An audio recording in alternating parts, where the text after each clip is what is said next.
Vamos a dar inicio a la charla magistral del semestre 2024-2, la charla Macroeconomía en Acción, esta vez a cargo de Carlos Prieto. Él es gerente de estudios económicos del BCP, el Banco de Crédito del Perú. Carlos es un distinguido exalumno de la Universidad del Pacífico, economista de la universidad. Carlos ha sido country manager del Banco Mundial, ha sido director de política macroeconómica del Ministerio de Economía y Finanzas, ha sido director de Asuntos Económicos y Sociales del Ministerio de Economía y Finanzas.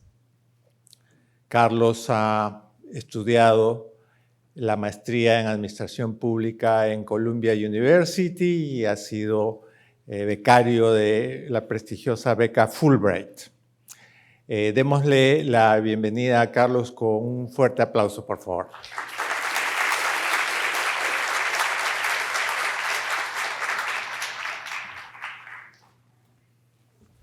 Hola, buenas tardes. Realmente un gusto, un placer estar con ustedes. Espero que la presentación, la que he estructurado en 3 secciones, sea de interés, les sea amena, les ayude también en su formación y en su desarrollo profesional.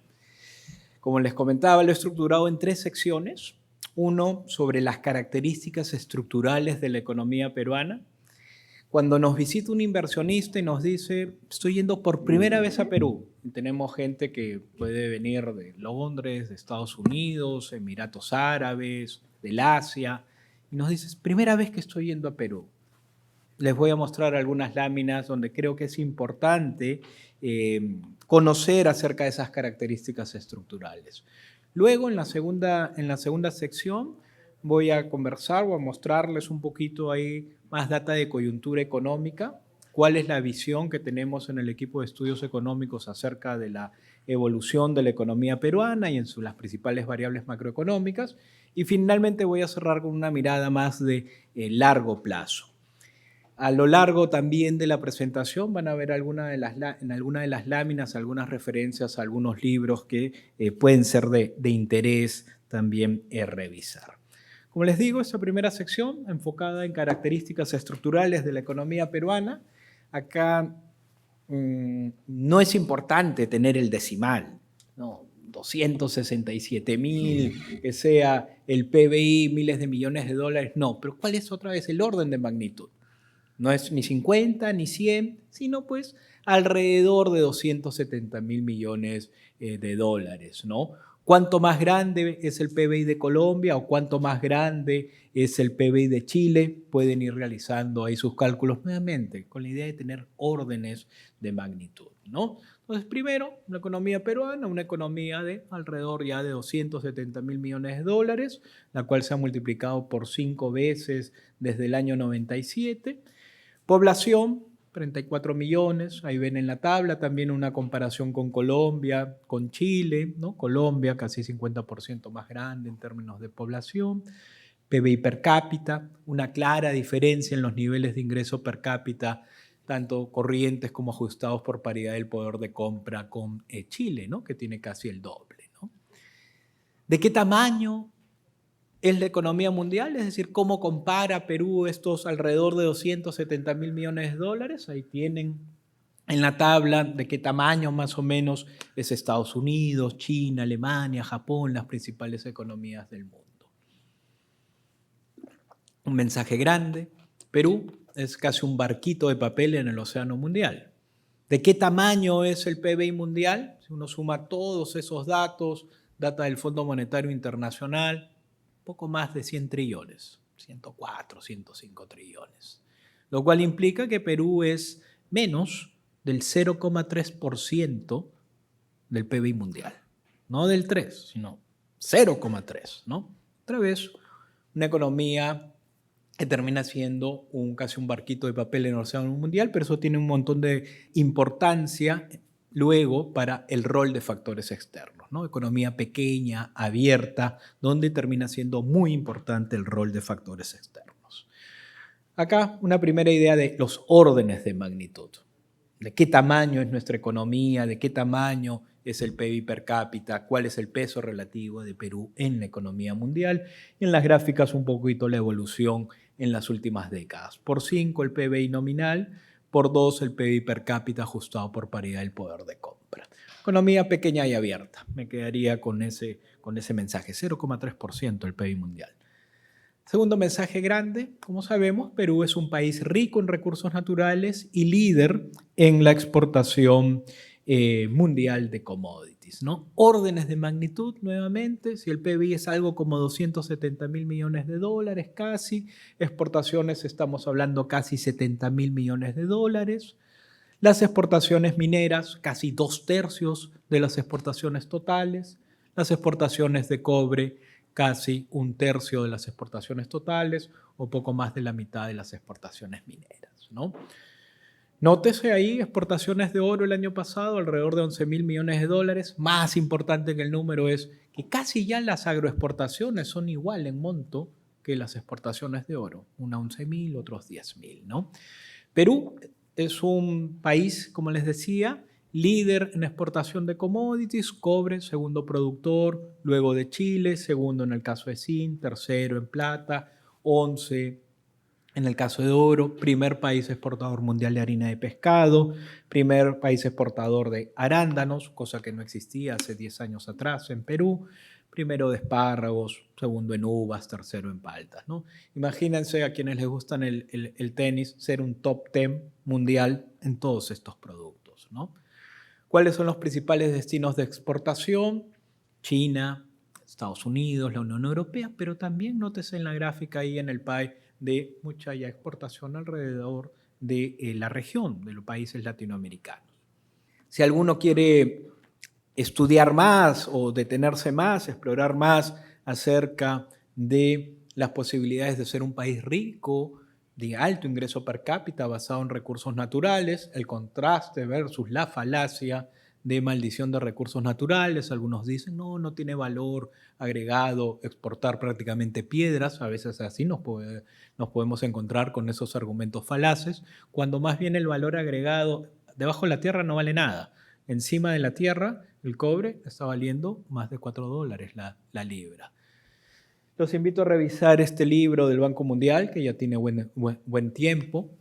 Experiencias exitosas basadas en recursos naturales como Australia, Canadá, países de alto ingreso per cápita basados nuevamente en exportación de recursos naturales. Y los recursos naturales no están en contra de la innovación, donde se realiza la innovación de software o de gran equipamiento para minería en Australia, en Canadá, donde se hace el software para los barcos pesqueros, en Noruega.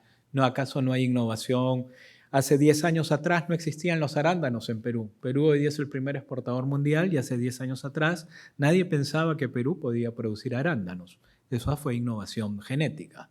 No hay innovación en llevar una fruta fresca hacia el Asia, en cadenas de frío o hacia Europa. No está reñida la innovación con los recursos naturales, ¿no? Importante combatir esas falacias dado el endowment, la riqueza que tenemos, ¿no?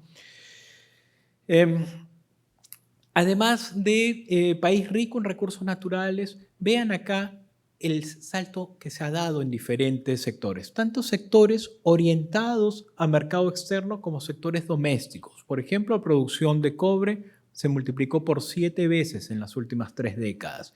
Vean ese sorprendente número, no es un error de multiplicación de agroexportaciones. Hace 30 años no existían prácticamente las agroexportaciones en Perú, 300 millones de dólares apenas.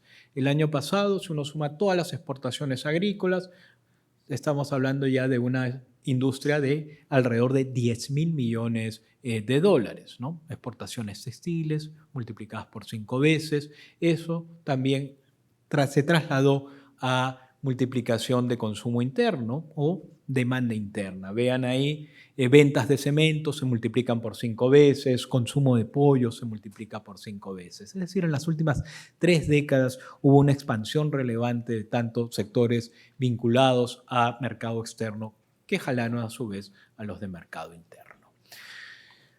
Primera característica de Perú, país muy pequeño, ¿no? Economía pequeña y abierta, 270.000 millones de dólares de poco más de 100 trillones, menos de 0,3%.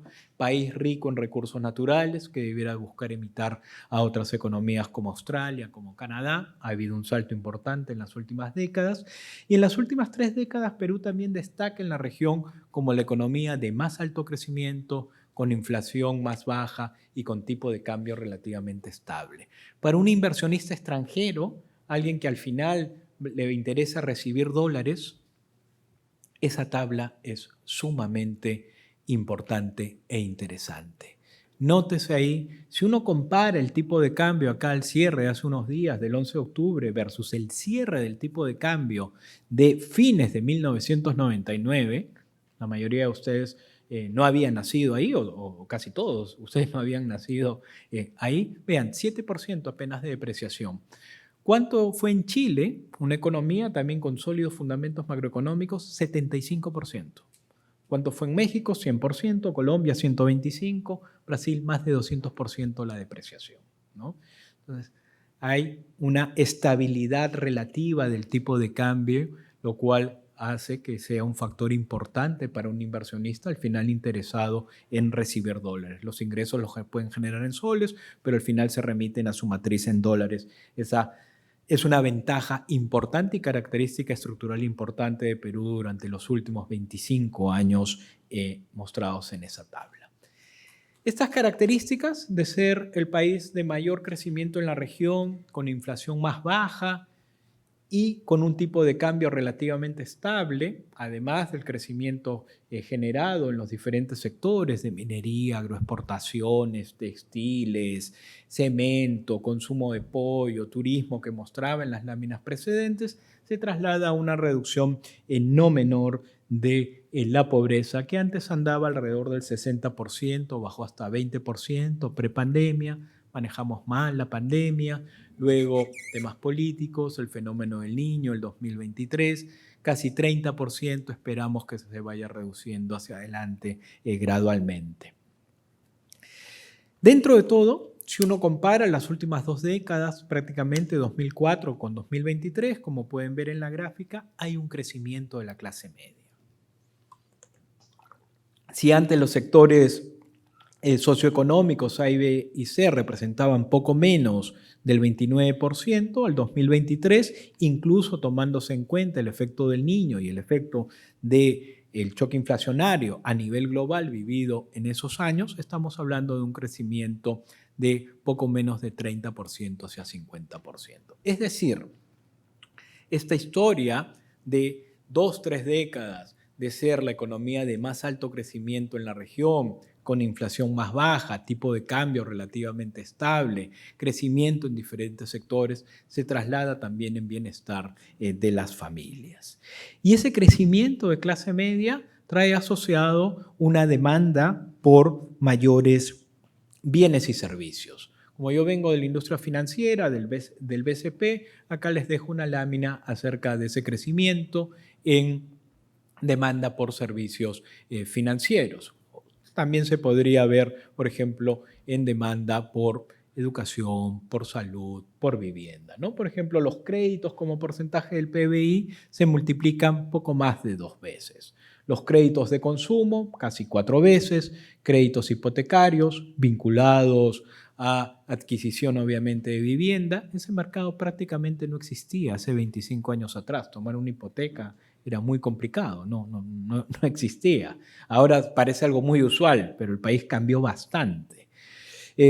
Como porcentaje del PBI se multiplica más de 3 veces. Nótese igual el espacio que hay para seguir creciendo. Perú, créditos como porcentaje del PBI, 41% por debajo de otros pares de la región. Pero yo les he mostrado hasta acá la data.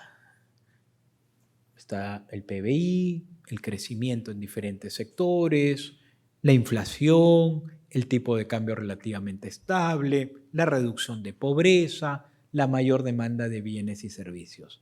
Pero creo que lo más importante es ¿por qué? ¿Qué generó eso? Sobre todo luego de los 70s y los 80s, ¿no? De esas décadas perdidas.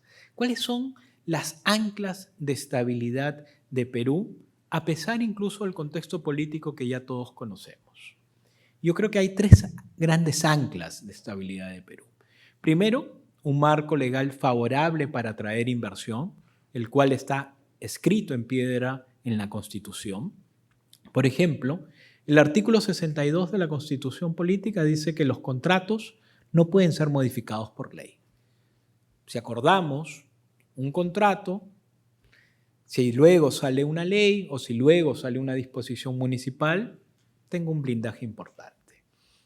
Si estamos en un desacuerdo, a pesar de que la Constitución dice que ese contrato no puede ser modificado, probablemente nos iremos pues a un arbitraje internacional, ¿no?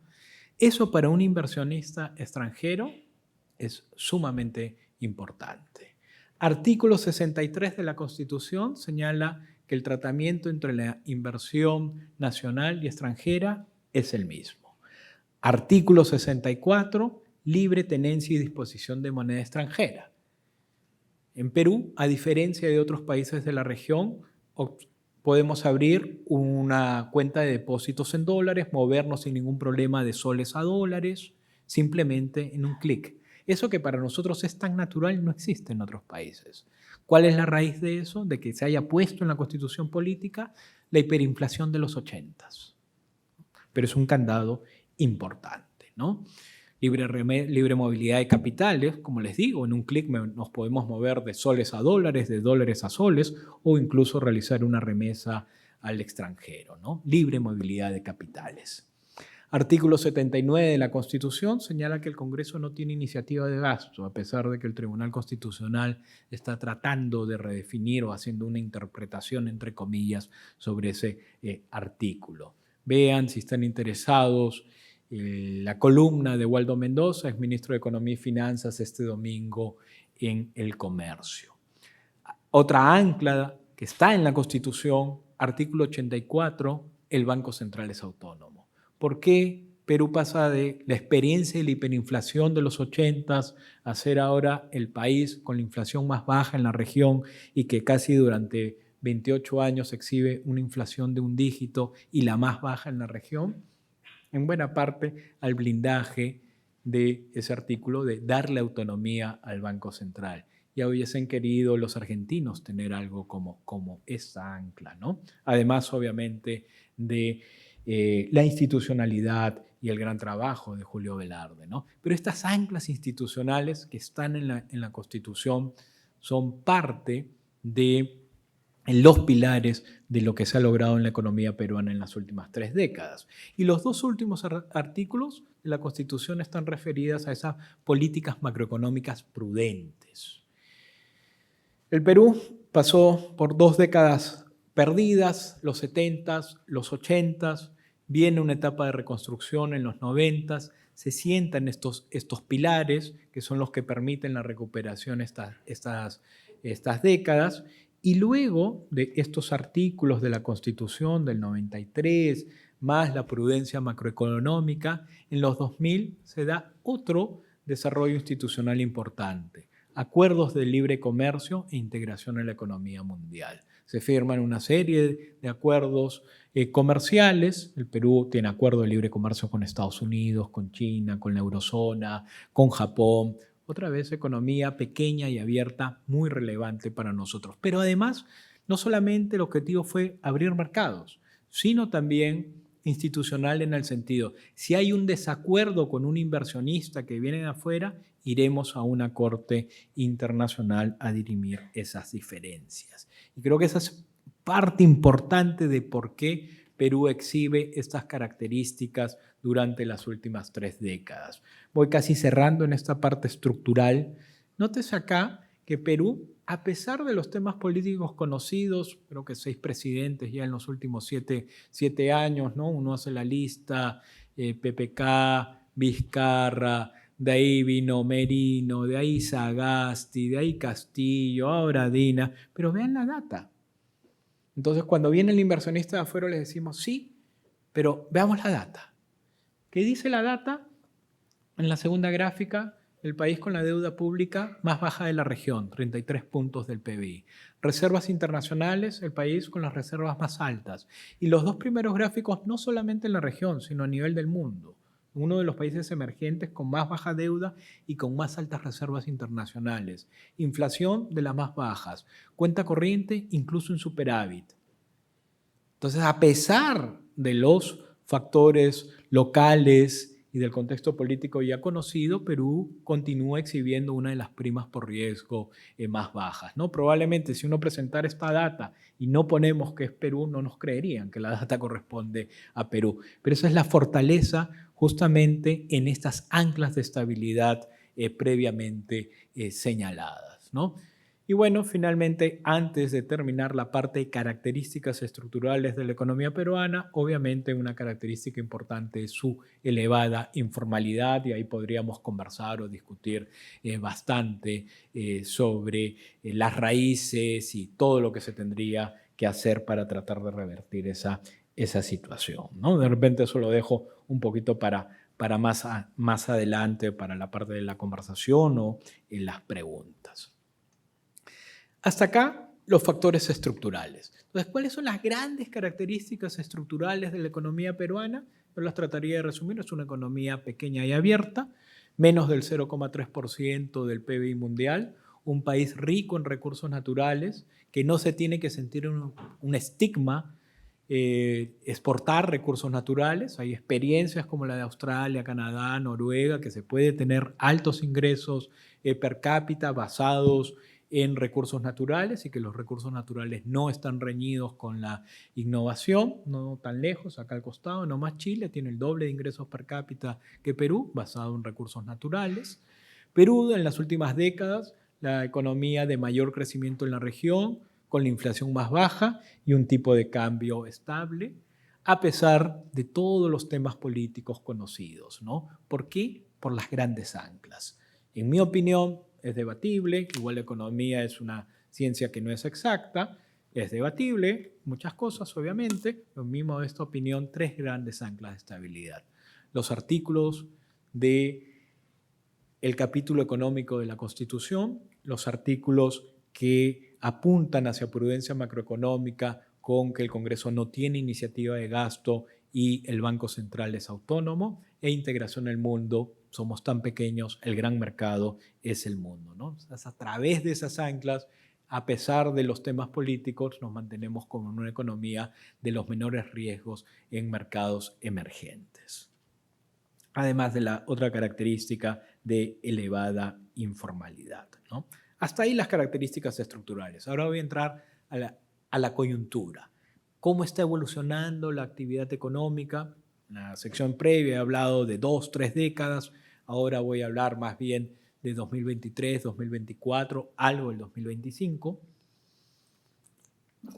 La sección previa ha sido crecimiento económico, cuáles han sido los drivers de ese crecimiento económico, esas anclas que permitieron crecimiento en diferentes sectores.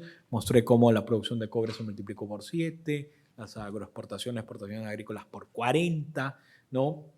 Exportaciones textiles por 5, mucho potencial todavía en diferentes sectores de los que podemos conversar, pero todo ese tema es crecimiento y las anclas de estabilidad que permitieron eso. Ahora vamos a hablar más de ciclo económico. ¿Cómo estamos evolucionando en el ciclo económico? Vean acá, en esta primera gráfica se muestra cómo Perú el año pasado, una contracción de menos 0,6. Si vemos una mirada un poquito más larga, fue la primera contracción económica de Perú desde el año 98, excluyendo la pandemia, obviamente, ¿no? ¿Por qué la contracción del año 2023? Conjunción de una serie de factores negativos, entre ellos las protestas, choques de oferta como protestas, el fenómeno del Niño. Se profundiza el ciclo económico. Ustedes saben, el ciclo económico viene una serie de choques. En este caso, el ciclo se inició con los choques de oferta. La demanda viene por debajo de lo esperado. Al haber una demanda por debajo de lo esperado, comienzo a acumular inventarios. Si acumulo inventarios, ¿para qué voy a producir? ¿No? Tengo mucho stock, entonces más bien tengo que ajustar mi capacidad productiva, reducir producción o incluso despedir. Se dan esa serie de despidos también en el sector agrícola porque se pierden más de 100.000 empleos producto del fenómeno del Niño, producto de esos despidos, de los ajustes en planilla, de la menor producción, de las ventas por debajo de lo esperado. Empresas y familias se ven afectadas, mora en el sistema financiero. Si hay mora en el sistema financiero se pone más estricto en la originación de nuevo crédito y se va dando toda una caracterización del ciclo económico. Hasta que pasa, se va diluyendo el choque de oferta. Este año, felizmente, no hay fenómeno del Niño, simplemente hay un rebote estadístico. El año pasado, les decía en la primera parte, Perú, primer exportador mundial de harina de pescado. El año pasado no hubo primera temporada de pesca, no hubo simplemente por el fenómeno del Niño. Este año sí hay, se genera un rebote. El año pasado se perdieron más de 100.000 empleos en el sector agroexportador, producto de las condiciones climáticas anómalas. Este año se produce una cierta normalización y se va recuperando el empleo. El factor 1, ausencia de choques vistos en el 2023, ¿no? No hubo las protestas de inicios de año del 2023, entonces se va dando un rebote natural. Precio del cobre favorable, como voy a mostrar más adelante. La inflación se ha ido reduciendo, lo cual son buenas noticias para la billetera del consumidor, como también lo voy a mostrar más adelante. Y otra caracterización del ciclo económico es que cuando estamos en la fase baja del ciclo económico de este tema, se dan los choques, en este caso choques de oferta, la demanda viene por debajo de lo esperado, acumulo inventarios, al acumular inventarios reduzco producción, al reducir producción también despido gente y toda la caracterización ahí del ciclo económico. Otra característica es que se activan políticas macroeconómicas contracíclicas, ¿no? Menos 0,6. Otra vez, la primera caída desde el año 98, que también hubo fenómeno del Niño, ¿no? Entonces, en el marco de políticas macroeconómicas contracíclicas, se reduce la tasa de referencia y la inversión pública es más dinámica. Con esos factores, creemos en el equipo de estudios económicos del BCP que el rebote, décimas más, décimas menos, va a estar alrededor del 3% este año. Es así como va a ir evolucionando. Y acá un poquito data, porque también nos preguntan los clientes, oye, ¿se está viendo? Esa es una pregunta incluso más evidente hace un trimestre o 4 trimestres atrás. ¿Hay rebote o no hay rebote? La data habla por sí sola.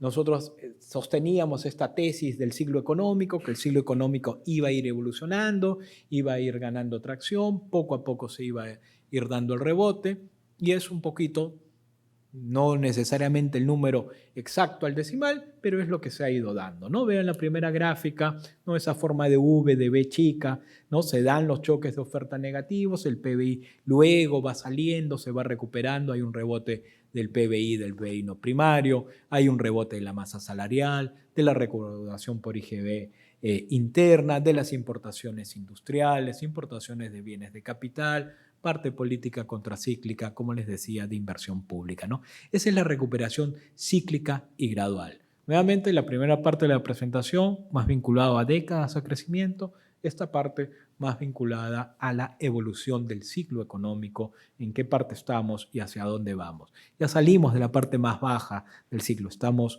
en una fase de rebote gradual.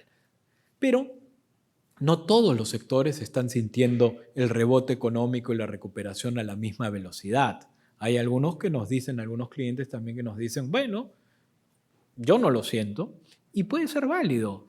El que está en la industria de cemento ya no está viendo esas caídas que se vieron en los trimestres del 2023, pero en lo que va del 2024 el crecimiento es nulo o una ligera caída incluso, ¿no? Ventas de vehículos nuevos, vean, todavía continúa en la caída. Diferentes ramas de manufactura no primaria con caídas importantes. Entonces el rebote todavía es gradual, heterogéneo e incluso volátil. Volátil, ¿por qué? Porque yo les decía, el año pasado, producto del Niño, no hubo primera temporada de pesca. Este año sí hubo un rebote importante.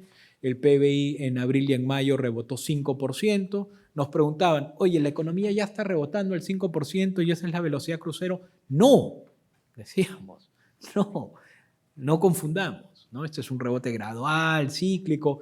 El año pasado no tuviste primera temporada de pesca, este año sí lo tienes. En junio, abril y mayo 5% año contra año. En junio fue 0,2. De 5 a 0. Ahora en junio nos preguntaban cuando salió el dato de junio. El dato de junio, el dato de actividad económica sale con un rezago de mes y medio más o menos. Mañana va a salir el dato de agosto. Estamos quincena de octubre, mañana. Mes y medio más o menos de rezago. Pero el dato de junio salió 0,2. Nos decían, esa es la velocidad ahora, se va a volver a contraer la economía, otra vez estamos en recesión. No, el rebote es medio así, errático. Tranquilos, ¿no? Ahora, mañana se va a publicar el dato, se publicó el dato de julio salió 4,5. Mañana se publicará el dato de agosto, creemos que va a ser algo más bajo que el dato de julio, creemos que el dato de septiembre es algo más bajo. O sea, hay que ir leyendo por dónde se está dando el rebote. Hay rebote, sí, pero ese rebote todavía es volátil, gradual y heterogéneo. Y no perder de vista también algunos factores no menores. Luego de la batalla todos somos generales, pero notes acá en este último gráfico, esta es información que viene de la encuesta permanente de empleo que realiza el INEI y con la cual se puede realizar una segmentación entre empleo independiente, dependiente, total. En el caso del empleo independiente, una proxy de informalidad nos dice que el ingreso independiente está casi 20% en términos reales, por debajo al dato de agosto del 2015. Imagínense, 20% en términos reales. Múltiples choques. Vino desde la pandemia, los temas políticos, la recesión del año pasado. Perú no es una economía acostumbrada a estar en recesión, la primera caída en 25 años excluyendo la pandemia, un mercado laboral muy presionado. Todavía no se recuperan ahí los ingresos en términos reales y eso es lo que hace que todavía algunos sectores o que la recuperación sea también gradual, lenta, heterogénea, ¿no? ¿Qué quiero mostrar acá? Algo importante que creo que también tienen que ir desarrollando a través de su carrera. Uno, órdenes de magnitud. No es importante el número al segundo decimal. Pero si van a una entrevista y les preguntan cuánto más o menos es el PBI de Perú, si dicen 50.000 millones, van a quedar bien mal, ¿no? Ya vimos que era alrededor de 270.000 millones de dólares. Órdenes de magnitud. Y el segundo, cosa que tienen que ir desarrollando, canales de transmisión. Acá he tratado de ejemplificar el precio del cobre. Este año está siendo muy bueno para precios de commodities. Precio del cobre por encima de los $4, precios históricos altos, máximos del oro. Perú, voy a regresar un poquito atrás, y lo he escrito en algunas columnas de opinión. Yo creo que Perú este año, en vez de rebotar 3%, podríamos haber rebotado entre 5 y 6%, tranquilamente. ¿Por qué? Porque en una economía pequeña y abierta, el rol de factores externos es muy importante y el precio del cobre está a favor. Con precios altos del cobre, generalmente, ¿qué se da? Y ahí vienen los canales de transmisión, y lo voy a mostrar más adelante, un récord en la balanza comercial, apreciación del tipo de cambio, mayor ingreso disponible, mayor consumo. Precios altos del cobre, debiera estar gatillando mayor inversión privada en nuevos proyectos, lo cual anticipe mayor producción futura. Esa inversión arrastra toda una serie de proveedores, lo cual también se siente en el mayor dinamismo económico y también mayores ingresos fiscales. No es importante aprenderse todo esto, pero lo que quiero transmitir es que sí se tienen que ir interiorizando cuáles son los canales de transmisión que van operando. Economía pequeña abierta, choque positivo o negativo de términos de intercambio, qué es lo que le puede pasar a las cuentas externas, a la inflación, al PBI. Si le pasa algo a la inflación, ¿cuál puede ser la función de reacción del Banco Central, ¿no? Y ahí voy con el otro tema de coyuntura económica. En el primero, gran mensaje, rebote cíclico de la actividad económica. La economía debiera rebotar este año décimas más, décimas menos, alrededor del 3%. ¿Qué esperamos para la inflación? Nótese la línea naranja, esa fue la inflación de alimentos, llegó casi hasta el 15%. Los últimos años, producto del COVID, de la guerra de Rusia con Ucrania, aumento de fletes, choques de oferta, no solamente en Perú, sino como saben, en general en el mundo ha habido una batalla contra la inflación. Perú, como les mostraba en las láminas iniciales, una de las economías con inflación más baja en la región. Sin embargo, a pesar de eso, también hemos visto un periodo inflacionario importante. Yo les mostraba que el ingreso de los independientes en Lima todavía 20% en términos reales por debajo de los de hace casi 10 años. Es duro ese golpe, ¿no? Producto de un choque inflacionario también no menor en los últimos años. Si uno acumula la inflación del 2023, del 2022, del 2021, podemos estar hablando de una inflación de por encima del 20% y en el caso de alimentos de 30%. La buena noticia es que la inflación ya regresó al rango meta. El rango meta en Perú, inflación es entre 1 y 3%, punto medio 2%. Por debajo, nuestra meta de inflación está por debajo de la de Chile, de la de Colombia, la de México, la de Brasil. ¿Por qué? Es una buena pregunta ahí para discutirla en sus cursos. Mi opinión es un poquito porque acá, como somos producto de estas anclas y producto de la hiperinflación de los 80s, decidimos también operar o tener parte de ahorros en dólares. Ahorros en dólares, y esto de que me pueda mover por libre tenencia y disponibilidad de moneda extranjera en un clic en el celular de dólares a soles y de manera inversa. Mis depósitos en dólares los tengo que comparar versus unos depósitos en soles. Entonces, para ser completamente indiferente entre las dos monedas, lo mejor que podría pasar es que al menos la inflación sea similar. Entonces, si Estados Unidos tiene una meta de inflación de 2%, creo que en parte por eso nosotros tenemos un punto medio de 2%, que es 2 más menos 1. Por ahí puede ir esa lógica y por qué tenemos una meta de inflación más baja que otros países. Entonces, la buena noticia es que la inflación ya regresó al rango meta. Incluso la inflación de septiembre fue bastante más baja de lo inicialmente esperado. La inflación de septiembre ha sido la más baja de los septiembres de los últimos 20 años. Y con eso la inflación acumulada ya está como en 1,8%, la inflación core o subyacente, excluyendo elementos más volátiles como alimentos, combustibles, ya está también dentro del rango meta en 2,6%, ¿no?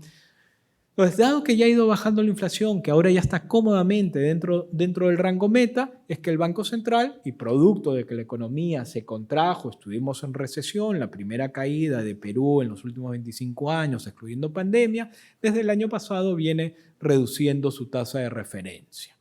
Llegó hasta 7,75 para combatir las expectativas de inflación y está en 5,25 en su última reunión de la semana pasada, el jueves de la semana pasada, mantuvo su tasa en 5,25.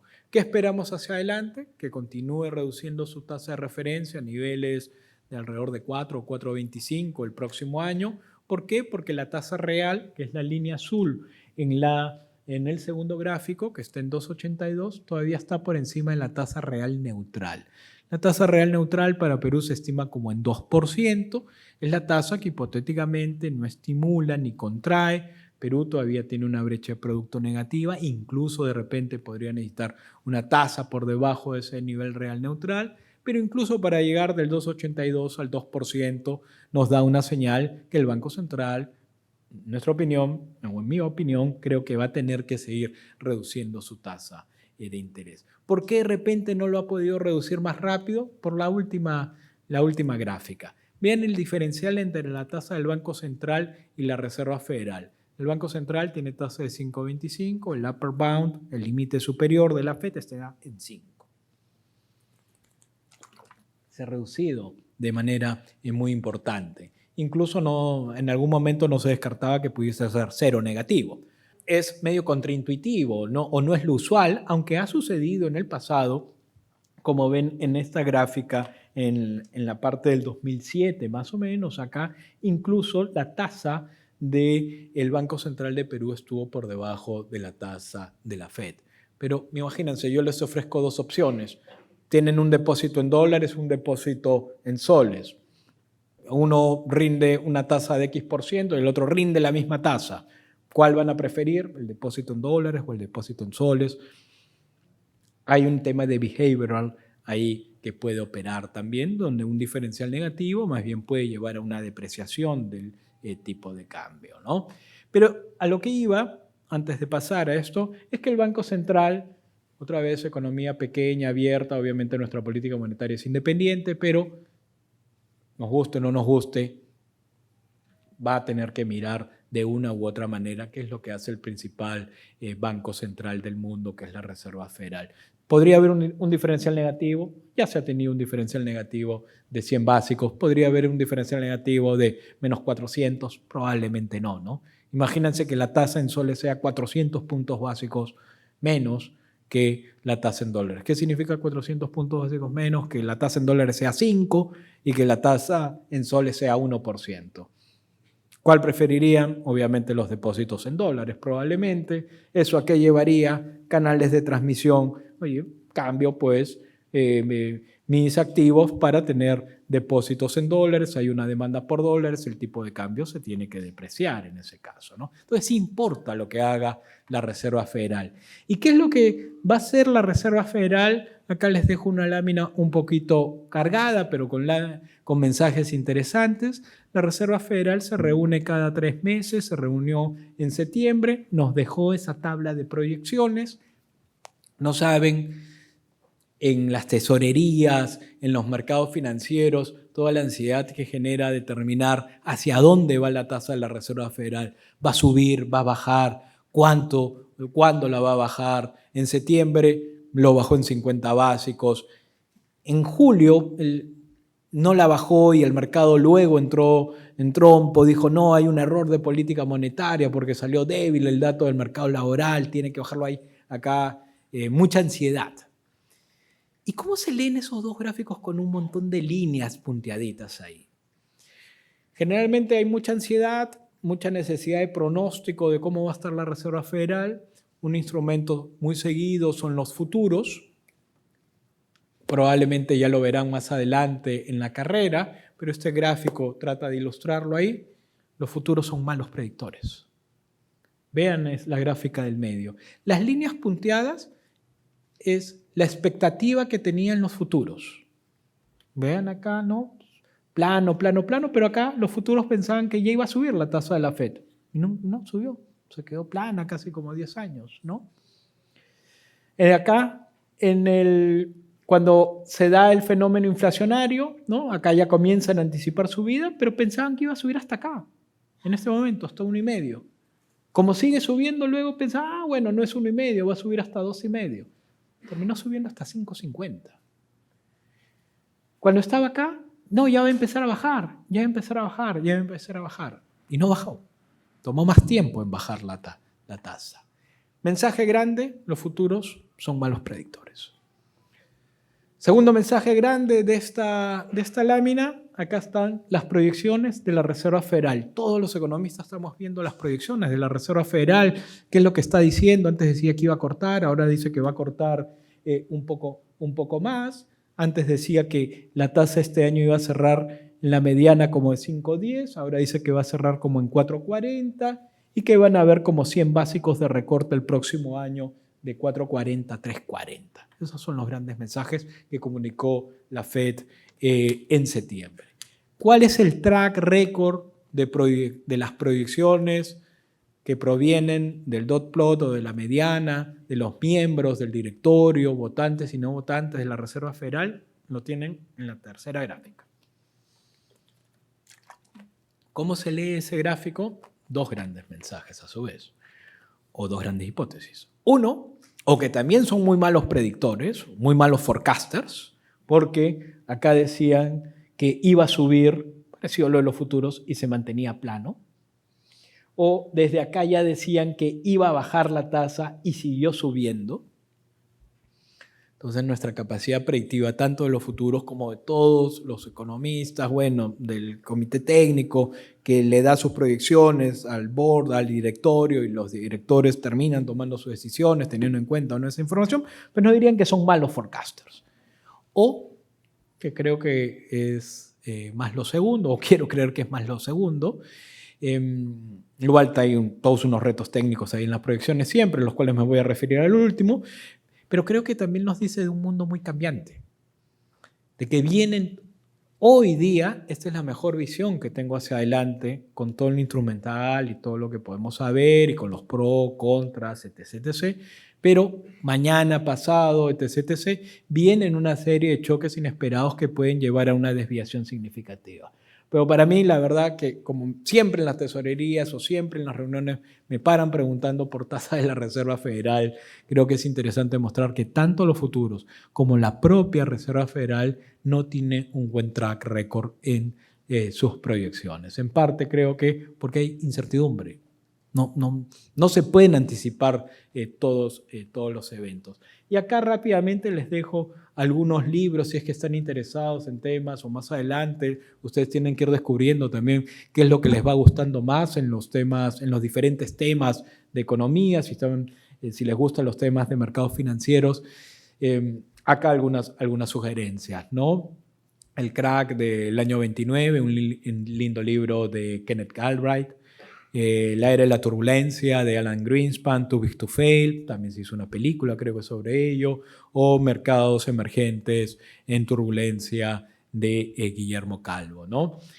Una pequeña digresión, voy a hacer algunas digresiones, así como le dice el librito de recursos naturales. Alan Greenspan tiene un bonito capítulo ahí donde más bien cuenta, no tiene por qué ser exactamente cierto, sino es para ilustrar que iba acompañando en el avión presidencial y llegan a la Unión Soviética y asisten a un desfile en la Plaza Roja, ¿no? En esos momentos todavía de la Guerra Fría, ¿no?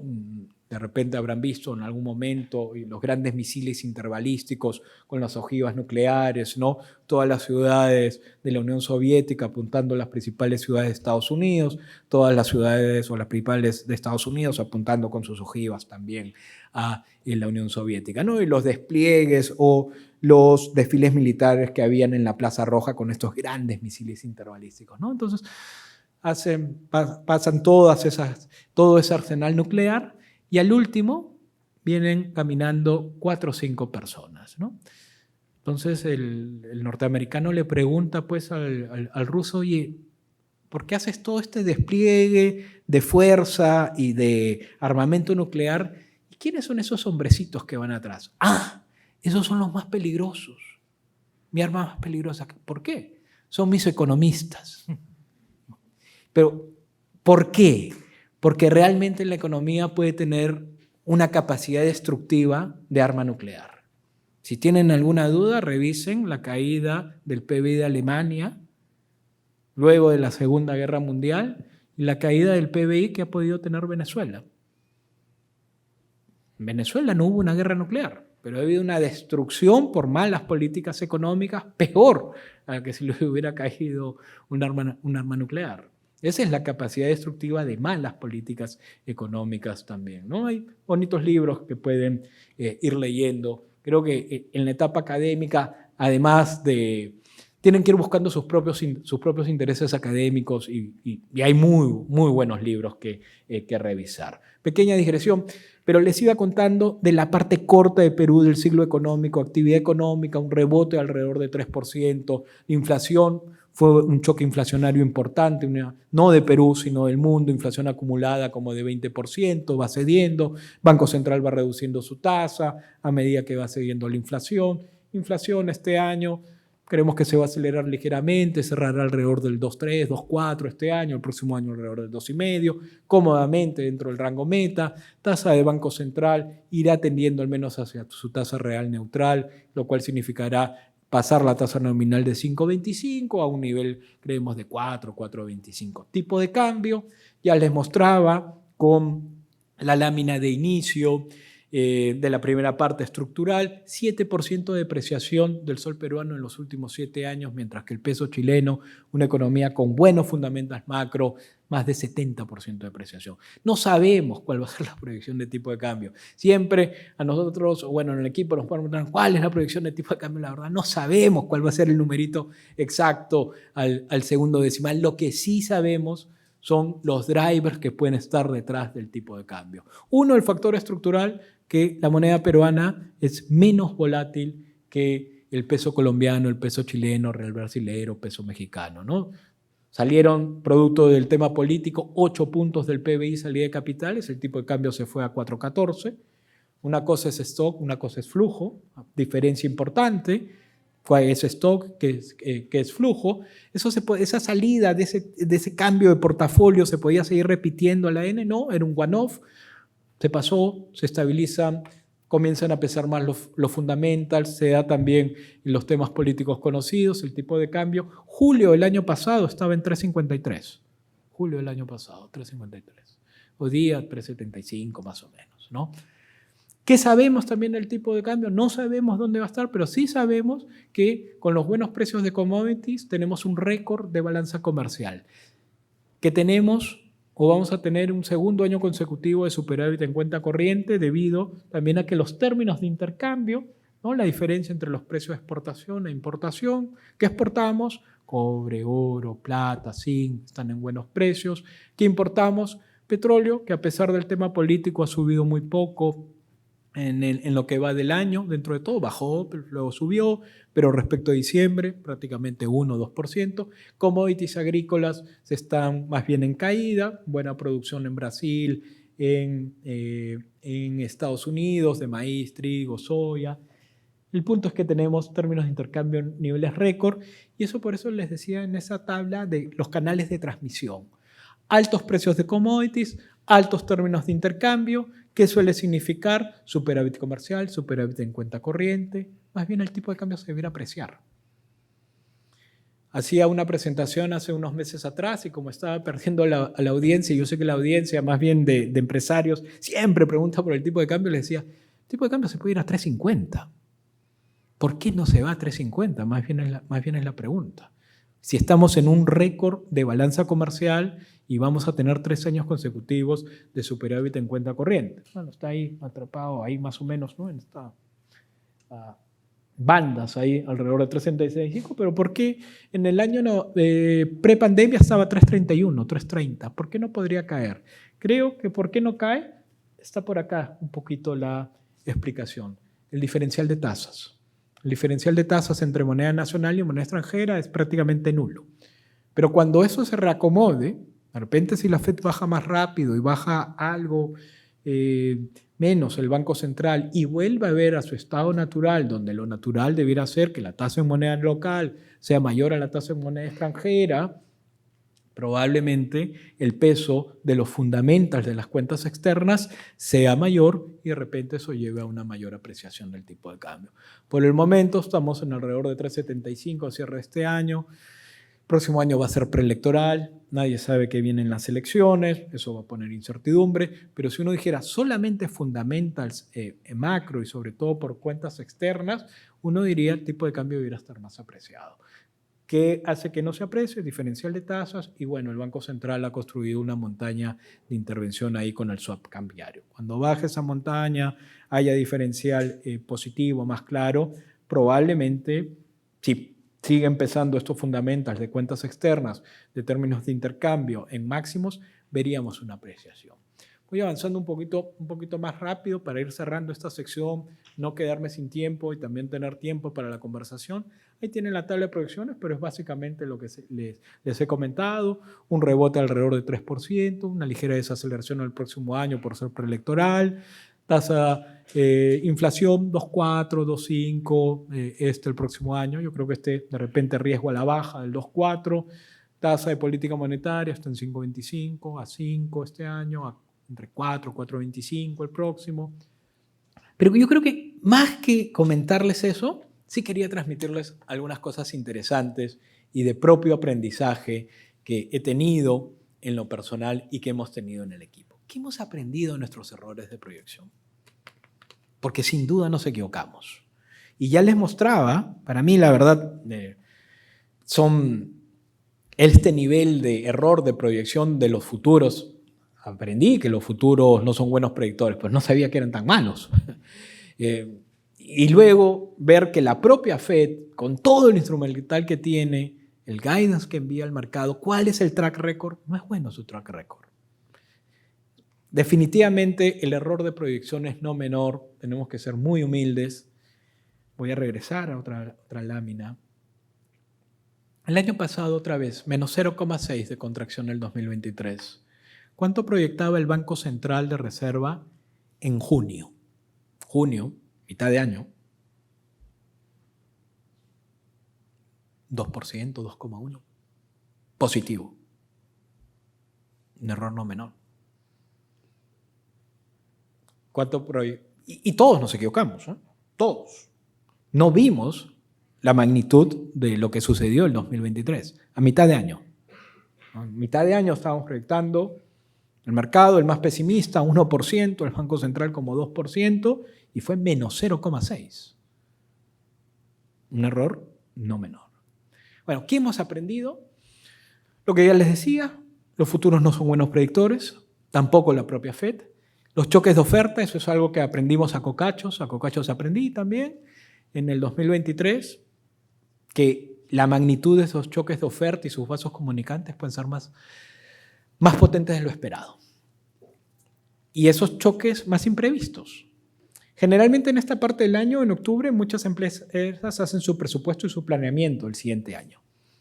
Nadie tenía en el 2022, en octubre del 2022, que iba a haber un fenómeno del Niño en el 2023. En febrero, el ENFEM, que es el instituto que sigue el fenómeno del Niño, o en enero no lo tenía mapeado.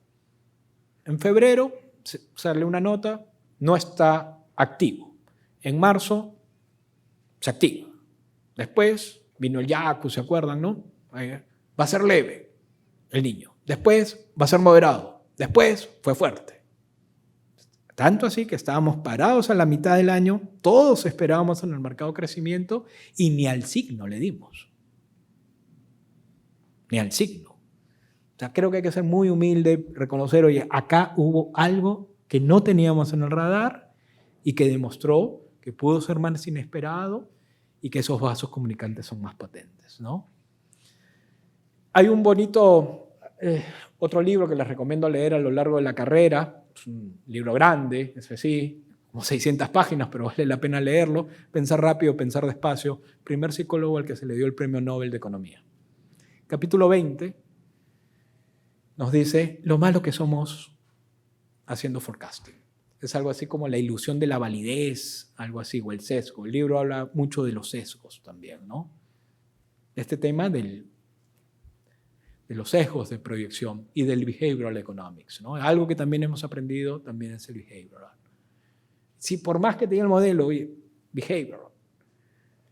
Si tienes la tasa en dólares igual a la tasa en soles, ¿qué van a hacer los agentes económicos?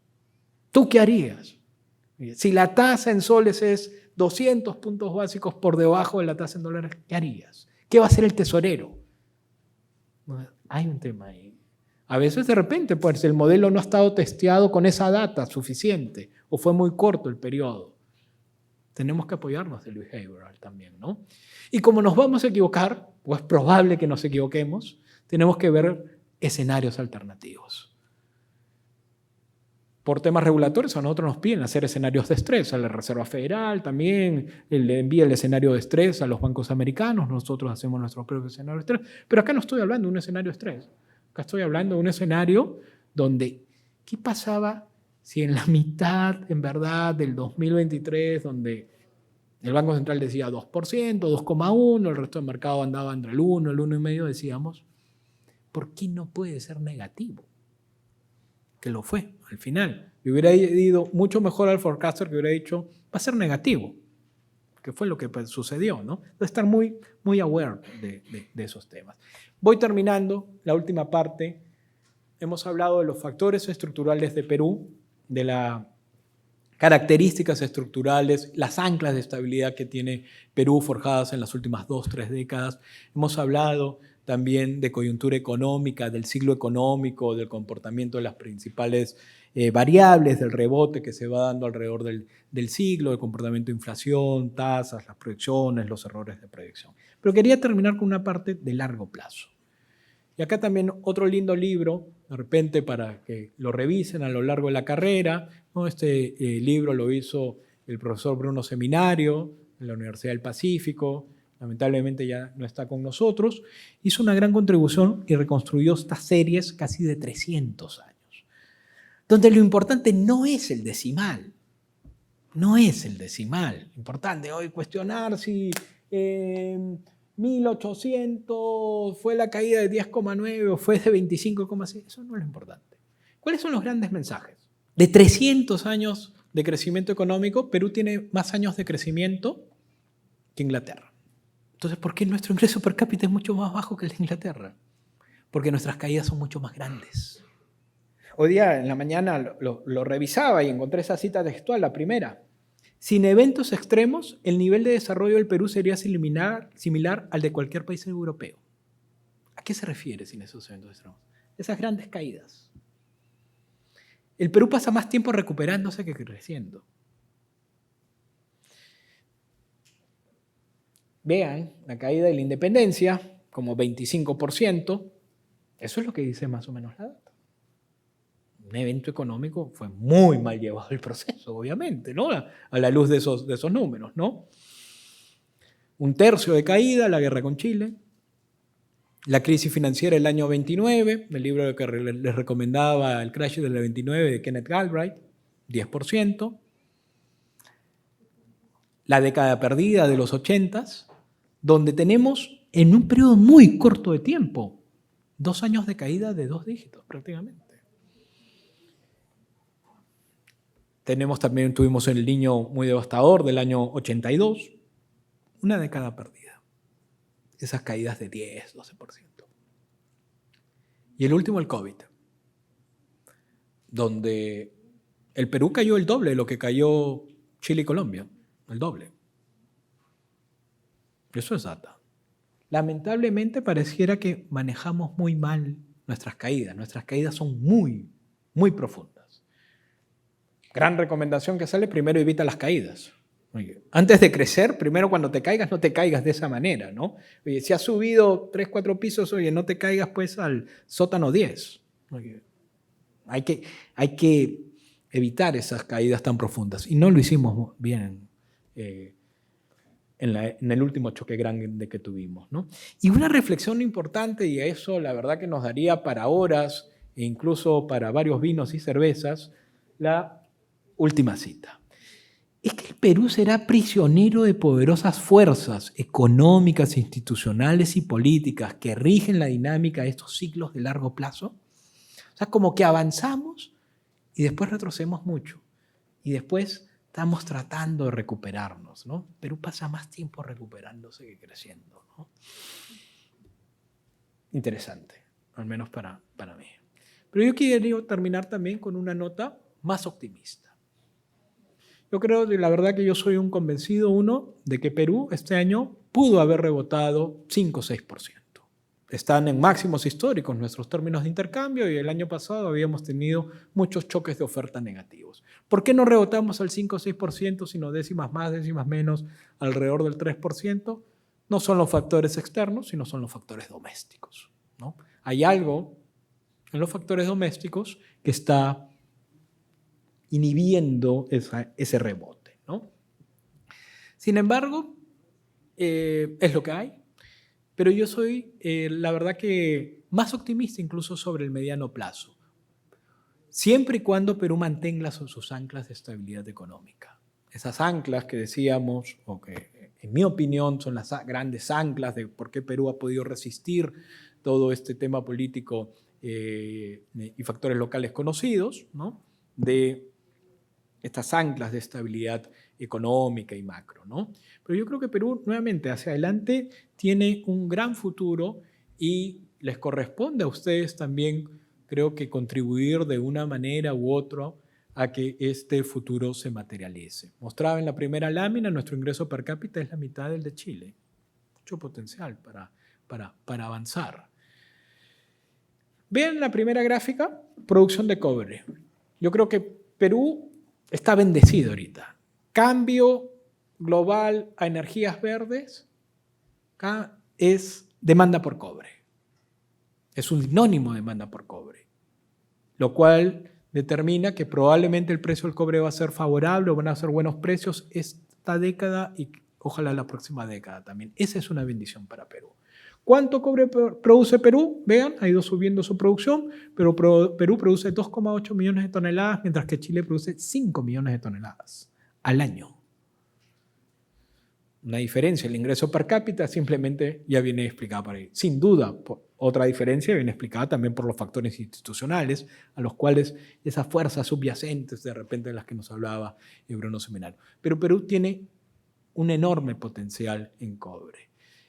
Algunos dicen, no, para mí no es así, por eso los invito a leer las experiencias de Australia, de Canadá, países ricos en recursos naturales, donde los recursos naturales no están reñidos con la innovación y que puede ser una palanca de desarrollo importante.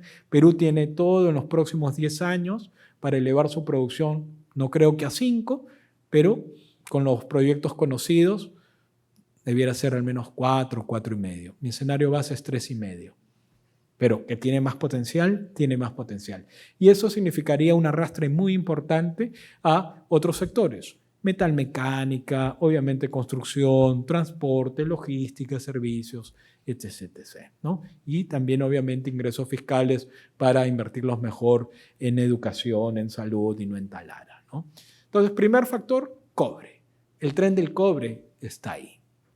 Segundo factor, una publicación reciente también acá de un profesor investigador asociado, Omar Narrea, del CIUP y del Centro de Estudios Asia-Pacífico, ¿no? Donde nos habla también, él viajó a diferentes puertos del Asia, en China, Malasia, Tailandia, ¿no? E identifica 10 lecciones que de repente el Perú puede extraer para que el puerto de Chancay también pueda ser una palanca de desarrollo. Ojalá que se materialice, ¿no? Y tercer factor, en este gráfico, es una publicación reciente de Oxford Economics, donde también decía, si es que Perú mantiene sus anclas de estabilidad y asociado de manera importante a la estabilidad del sol, pone, la clase media en Perú puede ser en los próximos 10 años la clase media más grande de las economías andinas, comparando Perú, Colombia, Chile, definiendo clase media como ingresos, familias con ingresos entre $20,000 y $70,000 por año, ¿no? Entonces, esa capacidad de consumo de una clase media que va creciendo a medida de que el país también mantiene crecimientos positivos y mantiene sus anclas de estabilidad puede ser importante, ¿no? Entonces, acá hay 3 factores más de mediano plazo que nos llevan, o a mí me llevan a ser relativamente optimista por Perú. No hay que tomarlo por dado, no es que esto va a caer del cielo, hay que trabajar muy fuerte, pero cobre, ojalá Puerto Chancay, ojalá el crecimiento de la clase media pueda ser driver de crecimiento. Y cierro con una frase de Bismarck que más o menos decía algo así, ¿no? Y creo que es importante para Perú, una economía chiquita, pequeña, abierta, menos de 0,3% del PIB mundial. Algo decía así Bismarck, ¿no? Hay que saber leer por dónde está pasando Dios en el mundo. Y cuando sepas por dónde está pasando, súbete ese tren. Y súbete ese tren y que te arrastre lo más lejos posible. Nada más. Y evita, pues, estas grandes caídas, ¿no? Entonces el tren lo tiene Perú. Las oportunidades están ahí, con todos los retos que tenemos, pero las oportunidades están ahí y ojalá que las tomemos, ¿no? Y es parte también de ustedes, sin duda, contribuir a que ese mejor Perú sea posible y tomar estas oportunidades de desarrollo para todos, ¿no? Muchas gracias.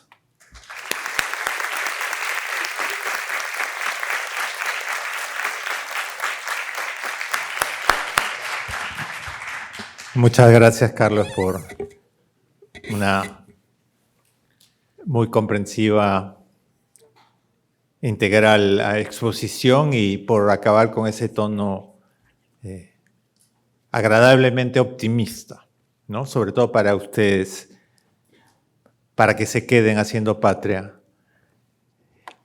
Estamos un poquitín atrasados, pero creo que podemos todavía tener espacio de unos 10 minutos para preguntas y respuestas. Así que los animo a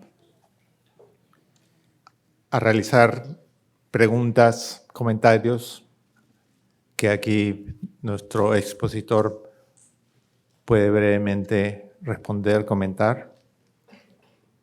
Allí en la antepenúltima fila hay una pregunta. Por favor, si le pueden pasar el micrófono.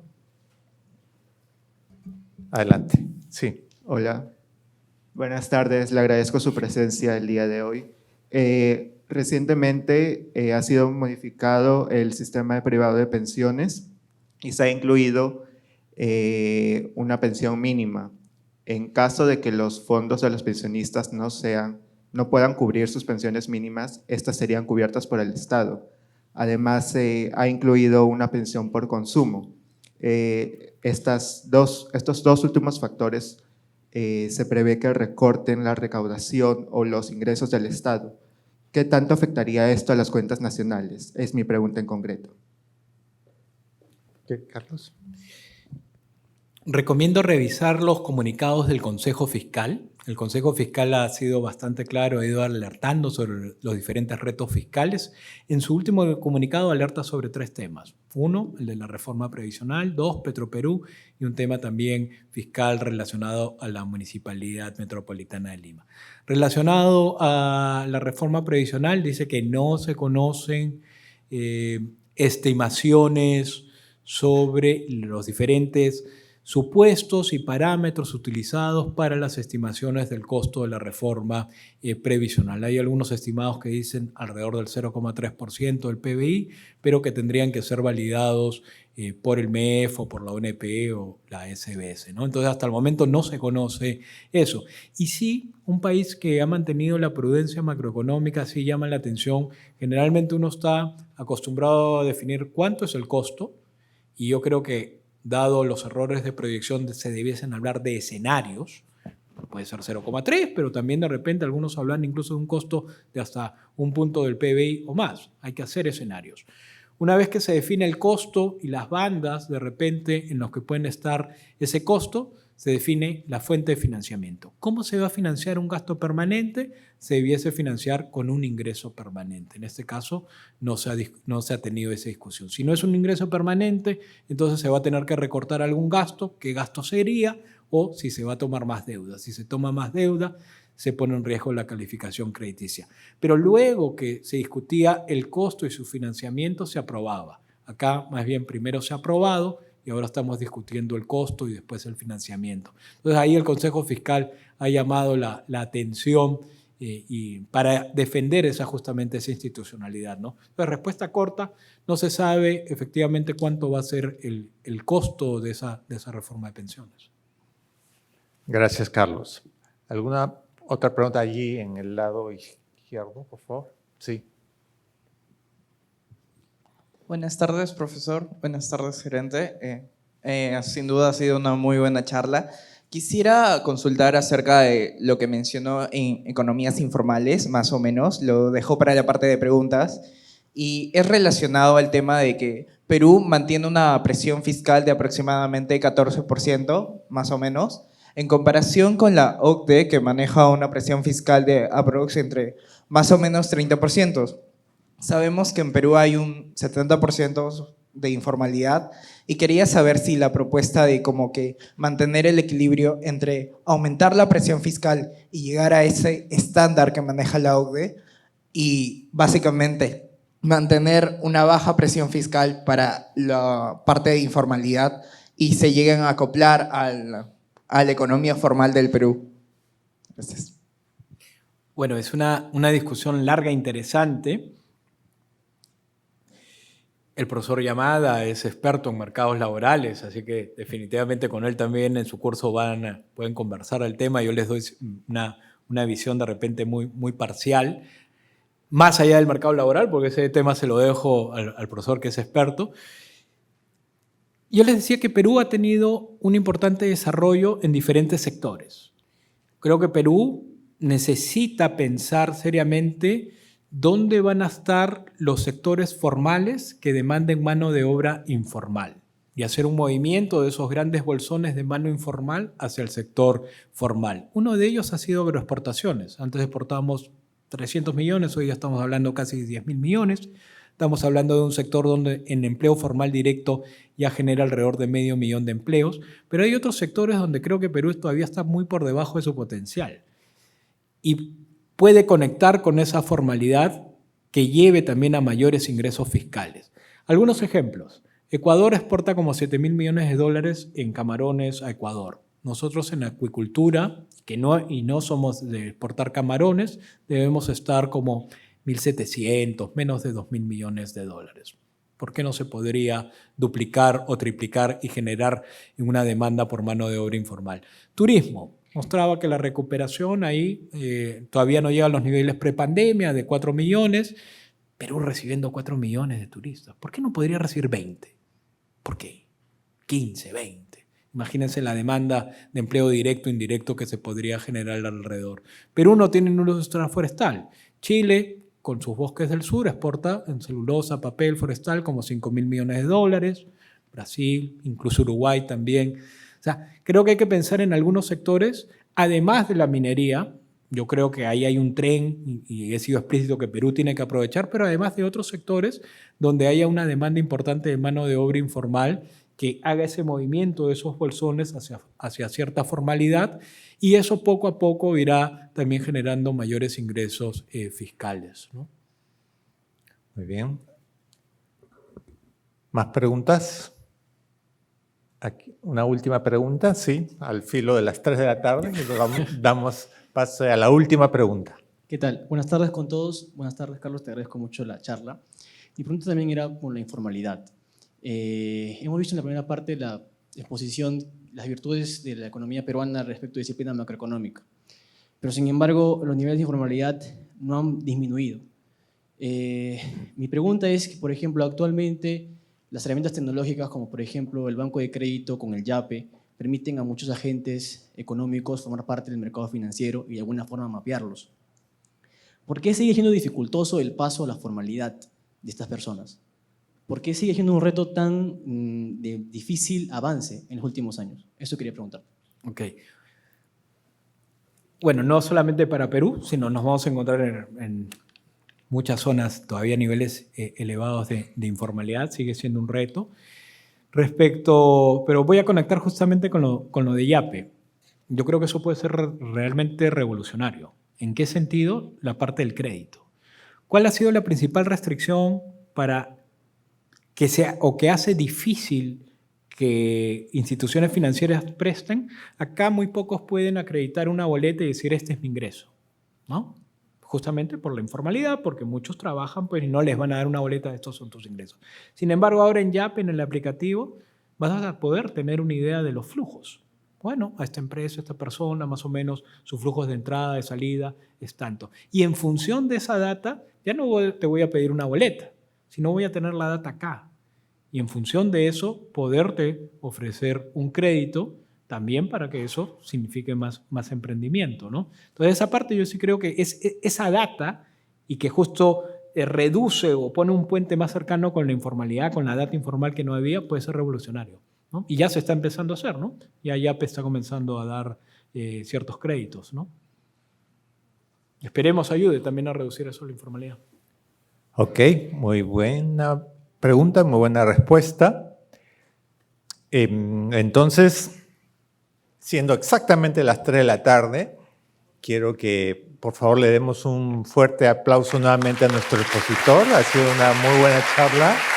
Carlos, te agradecemos nuevamente la visita acá a tu alma mater y la contribución para la formación de nuestros alumnos. Muchísimas gracias, ha sido un placer, la verdad.